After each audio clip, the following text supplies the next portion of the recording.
welcome back to Cakes by You. Today we're making a Duolingo cake. I recently celebrated my 200-day practice streak and decided to make a little cake about it. So let's go. This design is going to be fun because it'll have two sides to it. One, the lovable cutesy green duo who's so proud of you when you show up and finish a lesson every day. And then the other side, who turns on you in an instant and makes you feel really bad if you're even thinking of missing a single lesson.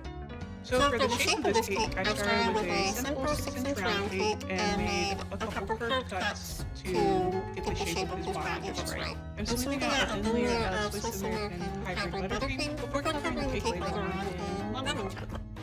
For the wings, I split a cereal treat on the diagonal and then rounded the tips a bit before adding them to the cake.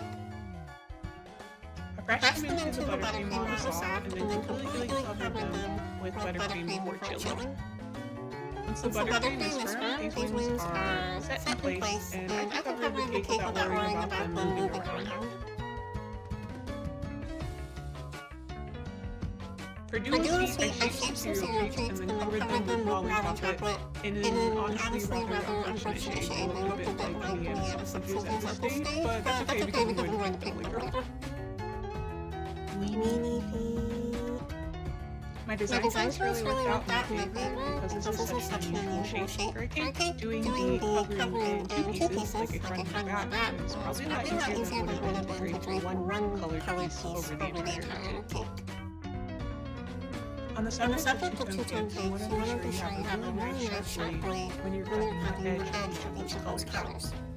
You want each of those edges to just be one smooth continuous line without stab, so that when you press them together, you have a nice, neat seam. I will say that I learned a lot in the process of making this cake. If you're creating a cake that you want a smooth, solid cake job on, and you plan on using these oil-based paint, I would highly recommend completing all of your painting in one go directly after covering your cake. For this one, I painted the green side and then part of the red side, and then I brushed it the night, and then planned on finishing it in the morning. When I began painting again the next morning, I found that there was a little condensation on the surface of the cake, likely from the change in chill temperature to room temperature as I was painting. The colors looked a little more streaky and they didn't apply quite as evenly. So how would I fix this in the future? Definitely suggest painting it straight away after covering. Other than that, having a dehumidifier running in the room, or maybe cranking up the AC a little more so that the difference in temperature isn't so drastic would have helped as well. Sidebar. I know a dehumidifier sounds a little over the top. I cannot tell you how much of a difference it's made for decorating cakes in the past during the summer. At this one bakery I worked at in the past, we made a lot of covered cakes. And during the rainy warm season, we were definitely realizing the fountain wood more sticky to work with and problems with designs. Once we got the dehumidifier, I was constantly dumping that bucket throughout the day, but it was totally worth it because it made my life so much easier when I was covering the cakes and using paddles to smooth out the surface and get nice crisp corners on the top edge of the cake. So like I said, it might sound a little over the top, especially if you're just making it home and trying stuff out. But if your job depends on it, I would highly recommend trying it. I'm going to outline with a thin brush first, and then fill in the wider areas with a thin brush. Another important thing to remember when decorating is if you're mixing a specific color, always mix a little more than you think you need, whether it's paint or fondant. That way you won't have to try and color match a new batch if you run out.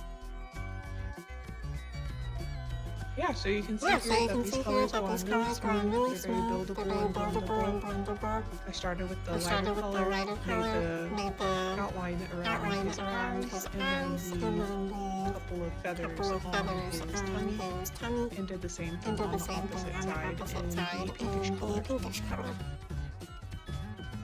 Then my plan for his red side was to make his edges super dark and shadowy and turn everything lighter as they get closer towards the eyes, to give the idea that the eyes are sort of the glowy part of him. For Duo's eyes, I used oval phonics feathers and then smaller ones for his pupils. And then I cut further by hand with my knife to get the shapes that I wanted. I found that in order to attach the spatial features, I had to dab away at the different heights so the surface wasn't because his eyeballs started to drift down, decay, and he started to look more Picasso-y. Then finally, to finish his face, I cut two curved pieces for his beak, added them on, and painted them with a nice bright orange. Now roll that beautiful beak footage. I know that I said that this is happy on full size, but honestly these are the eyes of someone who could snap at any minute.